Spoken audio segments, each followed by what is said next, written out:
এই জবান দিয়া মানুষের ক্ষতি করো না, পারলে উপকার করো, ক্ষতি করিও না। কারণ এই জবান বড় মারাত্মক জিনিস। এই জবানটা আল্লাহর কাছে এত প্রিয়, এত প্রিয়, আমার আল্লাহ চাইলেই পারতেন জবানটাকে এখানে না দিয়ে অন্য জায়গায় দিতে। বান্দার শরীর শেষ হয়ে যায়, অ্যাক্সিডেন্ট হইয়া বান্দা মৃত্যুবরণ করে, আমার আল্লাহ বান্দার জবানটাকে এমন জায়গায় ফিট করিয়া দিয়েছেন, বান্দা যত অ্যাক্সিডেন্ট হও বান্দার জবানে কোনো আঘাত লাগে না, ঠিক কিনা? কেন আমার আল্লাহ জবানটা কেমন জায়গায় দিয়েছেন? আল্লাহ বলেন, মানুষ শোনো, ফেরেশতারা যখন তোমাকে বানায়, ফেরেশতারা পুরা দেহটা বানানোর পর আল্লাহ পাক রব্বুল আলামিনের কাছে বলে, ও আল্লাহ, বান্দার দেহ গঠন হয়ে গেছে। আল্লাহ বলে, সাবধান সাবধান, বান্দার পুরা দেহটা বানাবি, পুরা শরীরটা বানাবে, কিন্তু চেহারাটা বানাবি না। ফেরেশতারা প্রশ্ন করে, ও আল্লাহ, কেন চেহারা বানাবো না?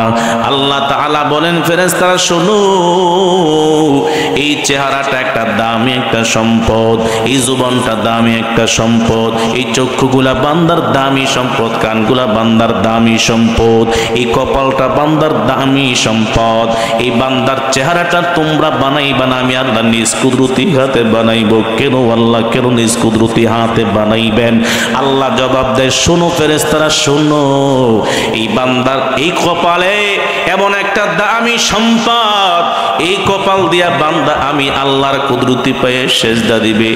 বান্দা যখন কুদরতি পায়ে সেজদা লাগাইয়া দেবে, আমি আল্লাহ তোদেরকে দেখাইয়া দেখাইয়া বলবো, বান্দা গির্জায় যায় নাই, বান্দা মন্দিরে যায় নাই, বান্দা বটগাছকে পূজা করে নাই, দুনিয়ার কোনো মানুষের সামনে বান্দা মাথা নত করে নাই। ও ফেরেশতারা তাকাইয়া দে, বান্দা দুনিয়ার সব মোহাব্বত ছাড়িয়া বান্দা আমি আল্লাহর জন্য পাগল হইয়া মসজিদে হাজির হইয়া আমি আল্লাহর কুদরত পায়ে সেজদা লাগাইয়া দিছে। ফেরেশতারা দে, এই বান্দা দুনিয়ার মোহাব্বত ছাড়িয়া আমি আল্লাহর মোহাব্বতে পাগল হইয়া আমি আল্লাহর কুদরত পায়ে সেজদা লাগাইয়া দিছে। ও ফেরেশতারা, তোমরা সাক্ষী থাকো, আমি আল্লাহ বান্দার জীবনের গুনাহ মাফ করিয়া আমি আল্লাহ বান্দাকে জান্নাতের মেহমান বানাইয়া দিলাম। আল্লাহ আল্লাহ ক্যা মুবারক নাম গাই, আল্লাহ আল্লাহ আশিকো কা কাম হয়, আল্লাহ আল্লাহ ইচে শিরিন ইস্তনাম, শিরে শকর মিকুনাদ জানাম তামাম, ইয়া ইলাহি তু মেরা মাবুদ হায়, ইয়া ইলাহি তু মেরা মাশুক হায়, ইয়া ইলাহি मुझसे मुझको दूर कर, ताके देखो मुझ में तुझको एक नजर। আমরা কাকে সেজদা করি? আর জোরে বলেন। নামাজ পড়বো কার জন্য? কুরবানি করবো কার জন্য? হজ করবো কার জন্য? জীবন দিছেন কে? আর জোরে বলেন। হায়াতের মালিক আমার আল্লাহ, মৌতের মালিক আমার আল্লাহ, ঠিক কিনা? এ মায়ার নবীকে আল্লাহ বলে, নবী আমার, ওই মুশরিকরা মূর্তির সামনে পূজা করে, মূর্তির সামনে মাথা নত করে, আগুনের পুজুকের আগুনের সামনে মাথা নত করে, ওই বটগাছের পুজুকরা বটগাছের সামনে মাথা নত করে, গো নবী আমার, এই শরীর, এই দেহ, এই মন, এই যৌবন দান করেছেন কে? সেজদা দিতে হলে দিব কাকে? আল্লাহ শিখাচ্ছেন আল্লাহর নবীকে, কুল ইন্না সলাতি ওয়া নুসুকি ওয়া মাহিয়ায়া ওয়া মামাতি লিল্লাহি রাব্বিল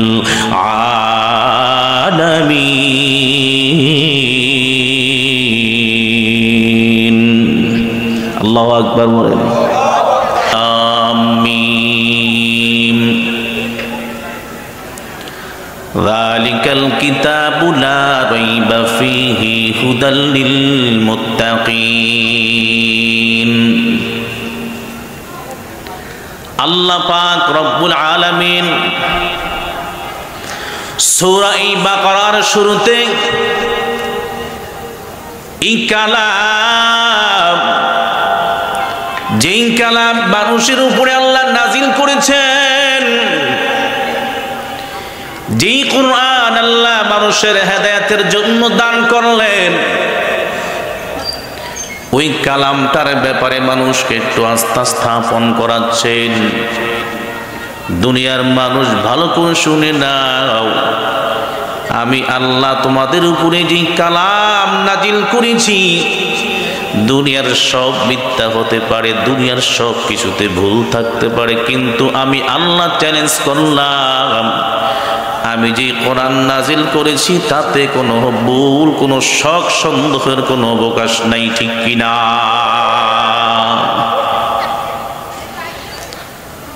আলিফ লাম মিম হুরুফুল মুকাত্তাআত, বিচ্ছিন্ন কিছু হরফ দুনিয়ার সব মানুষ মুফাসসিরে কিরাম আল্লাহ তাআলা কিছু কিছু সূরার শুরুতে কিছু কিছু হরফ নাজিল করেছেন, ইঙ্গিত বাহক হরফ, যেগুলার অর্থ একমাত্র আল্লাহ ছাড়া কেউ জানে না। মুফাসসিরিনা এখানে আসলে জবাব দেয়, হুরুফুল মুকাত্তাআত ওয়াল্লাহু আ'লামু বিমুরাদিহি বিযালিক। আলিফ লাম মিম এই শব্দ দ্বারা আমার আল্লাহ কি উদ্দেশ্য নিয়েছেন একমাত্র আল্লাহ ছাড়া কেউ জানে না, ঠিক কিনা? এরপরে আল্লাহ তাআলা চ্যালেঞ্জ করতেছেন, যালিকাল কিতাবু লা রাইবা ফীহি হুদাল লিল মুত্তাকিন।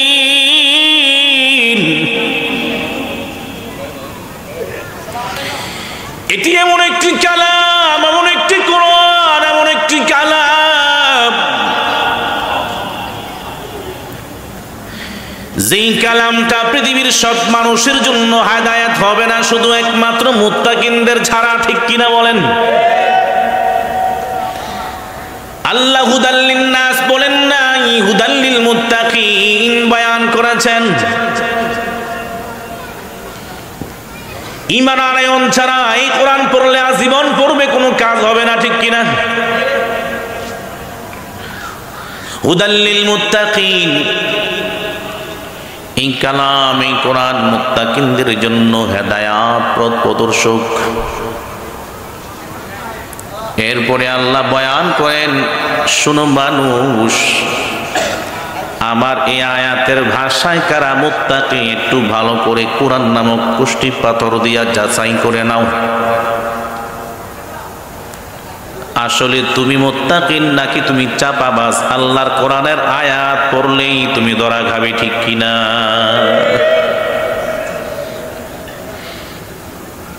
হুজুর আমি নামাজ না পড়লে কি হয়েছে, আমার ঈমান ঠিক আছে, বলে কিনা? আছে না নাই বলেন? অভাব নাই।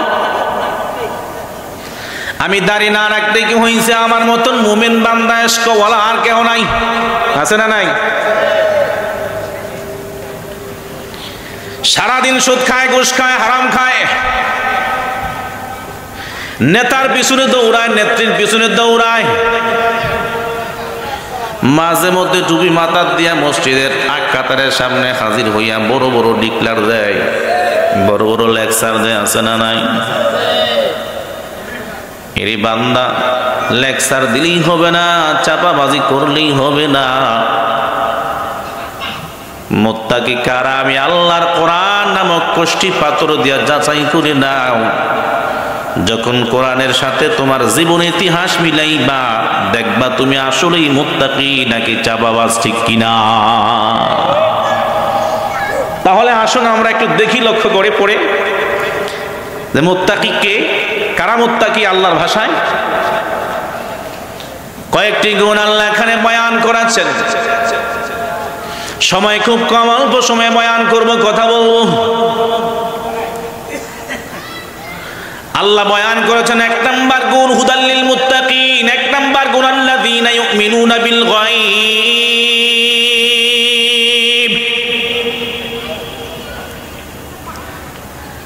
মুত্তাকিনদের এক নাম্বার গুণ হলো যারা অদৃশ্যের বিষয়ের উপরে ঈমানায়ন করে। অদৃশ্যের বিষয়, অদৃশ্য মানে না দেখা বিষয়। আল্লাহকে দেখা যায়, জোরে বলেন, আমরা দেখছি কোনোদিন? তাহলে না দেখেই বিশ্বাস করছি, ঠিক না? নামাজ পড়লে আল্লাহ জান্নাত দিবেন, রোজা রাখলে আল্লাহ জান্নাত দিবেন, হক পথে চললে আল্লাহ জান্নাত দিবেন, নেক আমল করলে আল্লাহ জান্নাত দিবেন, ওয়াদা করেছেন। আজীবন শুনলাম নেক আমল করলে আল্লাহ জান্নাত দিবেন, কিন্তু কোনোদিন জান্নাত দুই চোখে দেখি নাই। দেখছি, বিশ্বাস করছি, ঠিক না? এই বাগানে আসলে বসলে এটা একটা জান্নাতের বাগান। আসলে বসলে আল্লাহ যদি মাফ করে দেয়, হতে পারে এটার উসিলায় আল্লাহ আমাদেরকে জান্নাত দান করবেন, ঠিক কিনা? এই জান্নাতের নাম কত হাজার বার শুনলাম, কিন্তু চোখে জান্নাত কখনো না দেখে বিশ্বাস করছি কিনা? এরে গোলাম, দুনিয়ার জমিনে নেক আমল করলে জান্নাত, এর বিপরীতে বান্দা যদি গুনাহ করে, জোরে বলেন, চুরি না করলে ভালো চলবেন। কেউ যদি চুরি করে শাস্তি আছে না নাই? জিনা করলে শাস্তি আছে না নাই? দুনিয়ার জমিনও তো আছে, আছে না?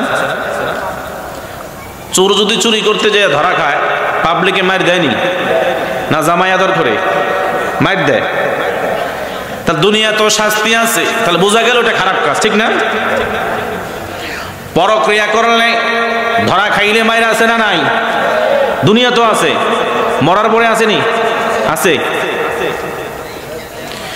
ভালো করলে জান্নাত, খারাপ করলে জাহান্নাম। আল্লাহ হাজার হাজার হাজার আয়াত কারিমা বারবার বলেছেন, ও বান্দা, গোলাম, আমি আল্লাহ তোমাদেরকে দুনিয়াতে প্রেরণ করলাম ভালো কর্ম করো। ভালো করলে কবরে ভালো থাকবা। দুনিয়াতে যে যত ভালো কর্ম করবা, ভালো কাজ করবা, কবরের ভিতরে আসলে তত ভালো থাকবা। আর দুনিয়ার জমিনে যে যত খারাপ করবা, কবরে আসলে তত শাস্তি ভোগ করবা, ঠিক কিনা? তাহলে বোঝা গেল ভালো করলে জান্নাত, আর অপরাধ করলে জাহান্নাম। তাহলে এই জাহান্নামের কথা শুনলাম, আমরা দেখছি চোখে, দেখি নাই। দুনিয়ায় ভালো করলে কবর জান্নাতের বাগান। আল কবরু রাওযাতুম মির রিয়াজিল জান্নাহ আও হুফরাতুম মিন হুফারিন নার। মায়ার নবী বয়ান করেন, এ দুনিয়ার মানুষ শোনো, যদি বান্দা তুমি ভালো করো, কবর তোমার জন্য জান্নাতের বাগান।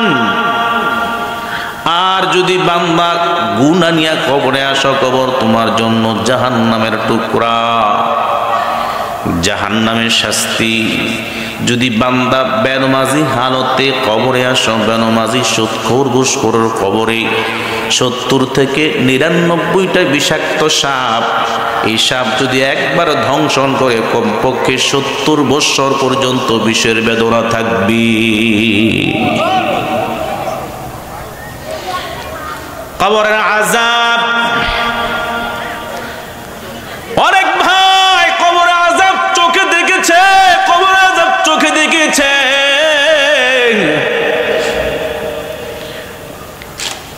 আল্লাহর ওলিরা কবরের আযাব অনেকেই চোখে দেখেছে। মায়ার নবী আমার একদিন এক কবরের সামনে দিয়ে হাঁটিয়া যায়, হঠাৎ করে দাঁড়ায়া গেলেন। 2টা কবর, 2টা কবরে আযাব হইতেছে।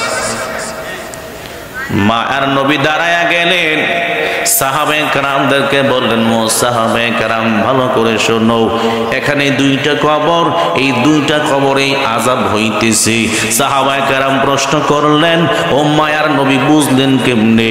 আল্লাহ পাক রব্বুল আলামিন আমাকে বুঝাইছেন, জানাইছেন এখানে আযাব হয়। ও পয়গম্বর, দোনোটার ভিতরে কি একই আযাব, একই গুনার কারণে শাস্তি হইতেছে? আমার মায়ার নবী বলেন, না না, দোনোটা কবরে দুইটা গুনার কারণে ভিন্ন ভিন্ন শাস্তি হইতেছে। ও পয়গম্বর একটু শোনায়া দেন। মায়ার নবী আমার শোনাইতেছেন, সাহাবায়ে কেরাম শোনো, এই দুই কবরে আযাব হয়। একটা কবরে বান্দার আযাব হচ্ছে, তার কারণটা হলো এই বান্দা প্রস্রাব থেকে কোনোদিন নিজেকে হেফাজত করতো না, এজন্য তার কবরে আযাব হচ্ছে। এ যুবক ভাই পর্দাদার মা বোনেরা ভালো করে শোনো, যারা আজকে প্রস্রাব করিয়া ঢিলা কলুপ ব্যবহার করো না, পবিত্রতা অর্জন করো না, তোমার জন্য কবরের শাস্তি রেডি, ঠিক কিনা জোরে বলেন। মায়ার নবীর হাদিস কি মিথ্যা?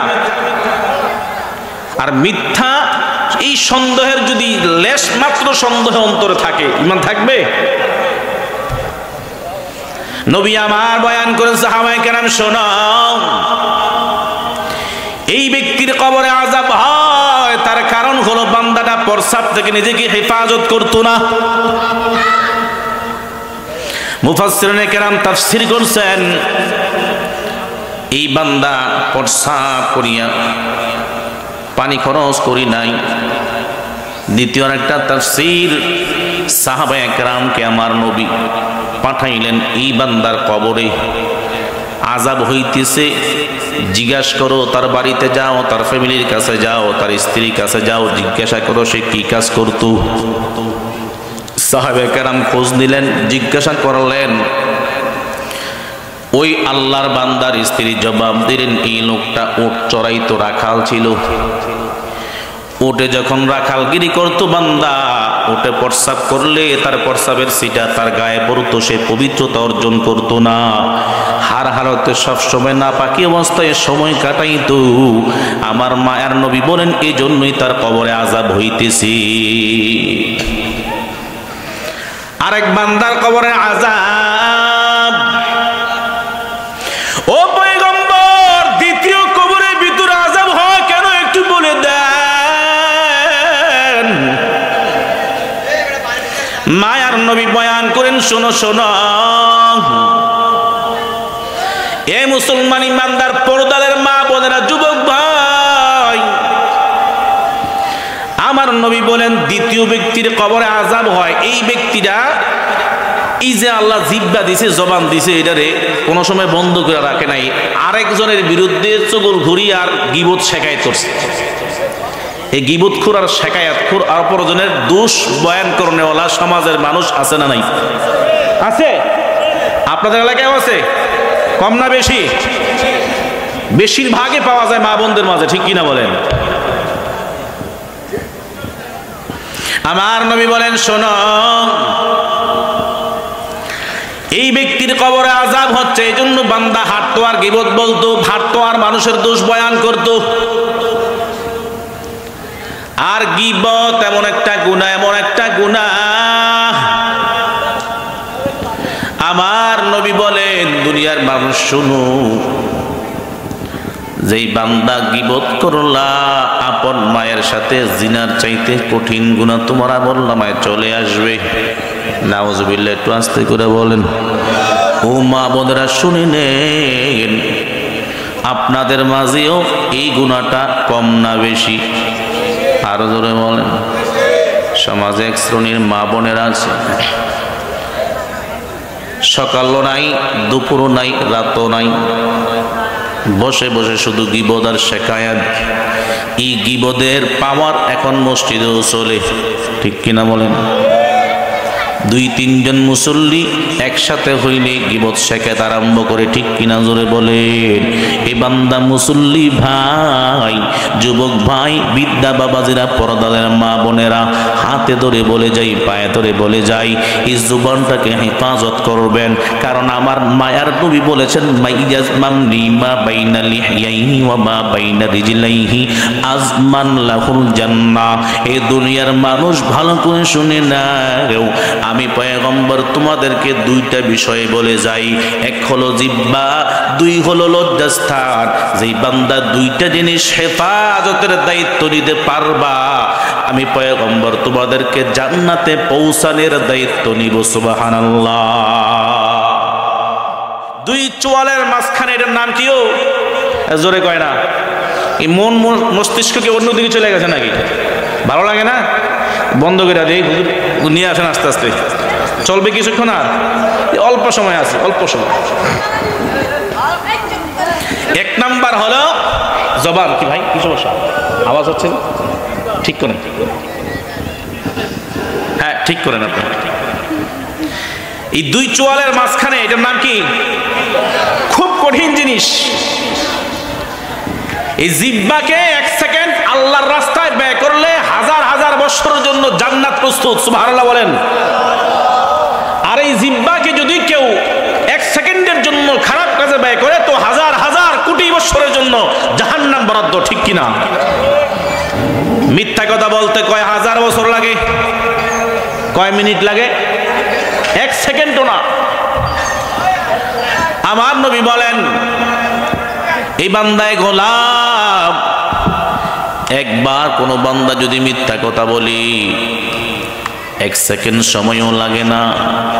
এই এক সেকেন্ড যদি তুমি এক সেকেন্ডে একটা মিথ্যা কথা বলো, তোমার আমল নামায় এমন একটা গুনাহ লেখা হয়, যে গুনাহটার জন্য তোমার জাহান্নাম, যে কমপক্ষে 7,500 বছর জাহান্নামের আগুনে জ্বলা লাগবে। কয় হাজার বছর? 7,500 বছর। দুনিয়ার বছরের হিসাব না, এটা আখিরাতের বছরের হিসাব। আমার মায়ার নবী আরো বলেন, এই জবানটা দিয়া যদি তুমি আল্লাহকে একবার আল্লাহ বলে আর ডাক দাও, আল্লাহ, এক সেকেন্ড সময়ও লাগবে না। এ বান্দা যদি তুমি একবার বলো সুবহানাল্লাহ, এক সেকেন্ড সময়ও লাগবে না। একবার সুবহানাল্লাহ বলার কারণে আমার আল্লাহ পাক রব্বুল আলামিন তোমার আমল নামায় এমন সওয়াব দিয়া দিল, জমিন থেকে আসমান পর্যন্ত যত ফাঁকা জায়গা আছে, আমার আল্লাহ একবার সুবহানাল্লাহ বলার কারণে বান্দার আমল নামায় তত নেকি দান করে দেয়। সুবহানাল্লাহ। তাহলে পয়গম্বর বলেন, দুইটা জিনিসের হেফাজত করো। এক নাম্বার হলো জবান। এই জবান দিয়ে মানুষের ক্ষতি করো না, পারলে উপকার করো, ক্ষতি করিও না। কারণ এই জবান বড় মারাত্মক জিনিস। এই জবানটা আল্লাহর কাছে এত প্রিয়, এত প্রিয়, আমার আল্লাহ চাইলেই পারতেন জবানটাকে এখানে না দিয়ে অন্য জায়গায় দিতে। বান্দার শরীর শেষ হয়ে যায়, অ্যাক্সিডেন্ট হইয়া বান্দা মৃত্যুবরণ করে, আমার আল্লাহ বান্দার জবানটাকে এমন জায়গায় ফিট করিয়া দিয়েছেন, বান্দা যত অ্যাক্সিডেন্ট হও বান্দার জবানে কোনো আঘাত লাগে না। ঠিক কিনা? কেন আমার আল্লাহ জবানটা কেমন জায়গায় দিয়েছেন? আল্লাহ বলেন, মানুষ শোনো, ফেরেশতারা যখন তোমাকে বানায়, ফেরেশতারা পুরা দেহটা বানানোর পর আল্লাহ পাক রব্বুল আলামিনের কাছে বলে, ও আল্লাহ, বান্দার দেহ গঠন হয়ে গেছে। আল্লাহ বলে, সাবধান সাবধান, বান্দার পুরা দেহটা বানাবি, পুরা শরীরটা বানাবে, কিন্তু চেহারাটা বানাবি না। ফেরেশতারা প্রশ্ন করে, ও আল্লাহ, কেন চেহারা বানাবো না?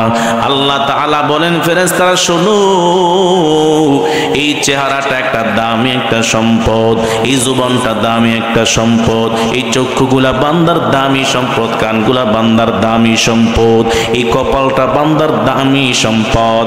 এই বান্দার চেহারাটা তোমরা বানাইবা না, আমি আল্লাহ নিজ কুদরতি হাতে বানাইব। কেন আল্লাহ, কেন নিজ কুদরতি হাতে বানাইবেন? আল্লাহ জবাব দেয়, শোনো ফেরেশতারা, ফেরেশতারা শোনো, এই বান্দার এই কপালে এমন একটা দামি সম্পদ, এই কপাল দিয়া বান্দা আমি আল্লাহর কুদরতি পায়ে সেজদা দিবে। বান্দা যখন কুদরতি পায়ে সেজদা লাগাইয়া দেবে, আমি আল্লাহ তোদেরকে দেখাইয়া বলবো বান্দা গির্জায় যায় নাই, বান্দা মন্দিরে যায় নাই, বান্দা বটগাছকে পূজা করে নাই, দুনিয়ার কোন মানুষের সামনে বান্দা মাথা নত করে নাই। ও ফেরেশতারা তাকাইয়া দে, বান্দা দুনিয়ার সব মোহাব্বত ছাড়িয়া বান্দা আমি আল্লাহর জন্য পাগল হইয়া মসজিদে হাজির হইয়া আমি আল্লাহর কুদরত পায়ে সিজদা লাগাইয়া দিছে। ফেরেশতারা দে, এই বান্দা দুনিয়ার মোহাব্বত ছাড়িয়া আমি আল্লাহর মোহাব্বতে পাগল হইয়া আমি আল্লাহর কুদরতে পায়ে সিজদা লাগাইয়া দিছে। ও ফেরেশতারা তোমরা সাক্ষী থাকো, আমি আল্লাহ বান্দার জীবনের গুনাহ মাফ করিয়া আমি আল্লাহ বান্দাকে জান্নাতের মেহমান বানাইয়া দিলাম। আল্লাহ আল্লাহ ক্যা মুবারক নাম গাই, আল্লাহ আল্লাহ আশিকো কা কাম হয়, আল্লাহ আল্লাহ ইচে শিরিন ইস্তনাম শিরে শকর মিকুনাদ জানাম তামাম। ইয়া ইলাহি তু মেরা মাবুদ হায়, ইয়া ইলাহি তু মেরা মাশুক হায়, ইয়া ইলাহি मुझसे मुझको दूर कर, ताके देखो मुझ में तुझको एक नजर। আমরা কাকে সেজদা করি? আর জোরে বলেন। নামাজ পড়বো কার জন্য? কুরবানি করবো কার জন্য? হজ করবো কার জন্য? জীবন দিচ্ছেন কি? আর জোরে বলেন। হায়াতের মালিক আমার আল্লাহ, মৌতের মালিক আমার আল্লাহ, ঠিক কিনা? এ মায়ার নবীকে আল্লাহ বলে, নবী আমার ওই মুশরিকরা মূর্তির সামনে পূজা করে, মূর্তির সামনে মাথা নত করে, আগুনের পূজকের আগুনের সামনে মাথা নত করে, ওই বটগাছের পূজকরা বটগাছের সামনে মাথা নত করে। গো নবী আমার এই শরীর, এই দেহ, এই মন, এই যৌবন দান করেছেন কে? সেজদা দিতে হলে দিব কাকে? আল্লাহ শিখাচ্ছেন আল্লাহর নবীকে, কুল ইন্না সলাতি ওয়া নুসুকি ওয়া মাহিয়ায়া ওয়া মামাতি লিল্লাহি রাব্বিল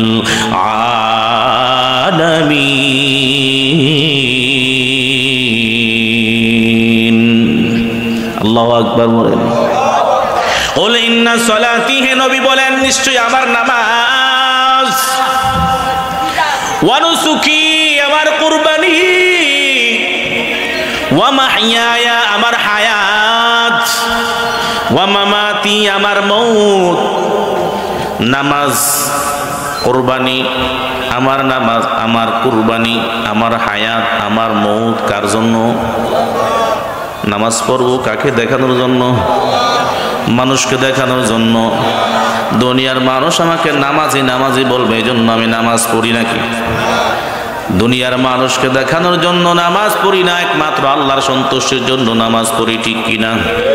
দুনিয়ার মানুষকে দেখানোর জন্য আমি কোরবানি করি না, কার সন্তুষ্টির জন্য? দুনিয়ার মানুষকে দেখানোর জন্য আমি হজ করি না, কার সন্তুষ্টির জন্য? মাঝে মধ্যে যদি আমি জীবন দিতে হয়, দিব কার জন্য? কোনো দলের জন্য, নেতার জন্য, নেত্রীর জন্য। আজকার পাগল হইলা কার জন্য? পাগল হইলা কার পেছনে তুমি ঘুরতেছো? কে তোমাকে খাওয়াইতেছে? কে তোমার হায়াতের মালিক? কে তোমার মৌতের মালিক? কে তোমার যৌবনের মালিক? বান্দা একবার কি চিন্তা করেছো? এই 3.5 হাত বডির ভিতরে আমার আল্লাহ হাজার হাজার কোটি টাকার জিনিস দান করেছে, ঠিক কিনা বলেন?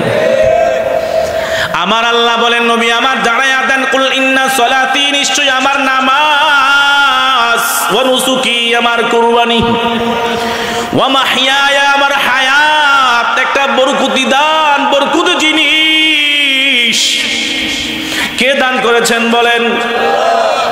চোখের সামনে 23 বছর, 25 বছর, 30 বছরে মারা যায়, আবার 100 বছরও বাঁচে, ঠিক কিনা বলেন? তাহলে হায়াত নামক দৌলতটা দান করলেন কি আল্লাহ দান করেছেন। দুনিয়াতে আমাকে যতদিন পর্যন্ত বাঁচায় রাখলেন আমার জন্য বোনাস, ঠিক কিনা বলেন? আমার আল্লাহ বলতেছেন মায়ার নবী শুনেন, আপনার নামাজ, আপনার কুরবানি, আপনার হায়াত, আপনার মৌত আপনার রবের জন্য। কার জন্য? আমার হায়াত, মৌত, আমার কুরবানি, আমার হজ, আমার যাকাত, আমার সব কার জন্য? আরো জোরে বলেন কার জন্য করব? দুনিয়ার কোন মানুষকে দেখানোর জন্য না, ঠিক কিনা জোরে বলেন? এই জন্য আল্লাহ পাক রব্বুল আলামিন বলেন, যদি মাঝে মধ্যে জীবন দিতে হয় এই বাংলার জমিনে, দুনিয়ার জমিনে যদি কোনোদিন কোরআনের বিরুদ্ধে কথা বলা হয়, নবীর বিরুদ্ধে কথা বলা হয়, যদি কোনোদিন ডাক আসে ময়দানে যাওয়ার জন্য, কাফনের কাপড় পরার জন্য, হাতে কোরআন নিয়া মাথায় কাপড়ের কাপন বাঁধিয়া রাস্তায় নামবো, আল্লাহর দুশমন নবীর দুশমনদেরকে জবাই করার আগে বাড়িতে ফিরবো না, ঠিক কিনা?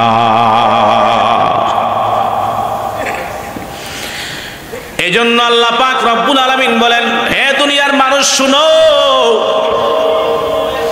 আমি আল্লাহ তোমাকে একটা চেহারা দান করেছি এত সুন্দর,